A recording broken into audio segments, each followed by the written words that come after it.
These two ones right here just seem to be super you know, interested in Meadow, and Meadow, of course, is right here thinking, when are the chicken nuggets going to be served up for lunch? So, but luckily, hey, Meadow, get back, hey, get back, chickens. You don't want to do that. You got a Belgian Malinois here. She might just take your head off.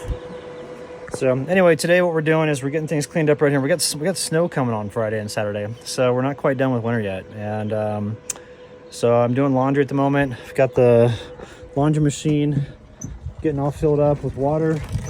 We're gonna get our sheets done and all that stuff, and then later today we either might do a live stream or I'll have a video ready for you. Can't figure out which one I want to do. Maybe a live stream so I could just kind of go around and show you what all is going on around here. We do have to make a run to the well because we're running out of water. We've got about maybe 100 gallons left, and that's not enough to fill up the hot tank or hot tub. I did just drain the hot tub again and then soak this area right here for all the tall grass that's coming up. So you can see, I'm gonna pull this back here. You know, all the tall grass is coming through this area. And then same with another area that's over there. So I'm really pleased that this tall grass Sky Island native AZ blend is coming through. It's a blend of 13 different tall grasses, and one of them is called blue. I can't remember the name of it. There's one that has a blue flower on the top of them.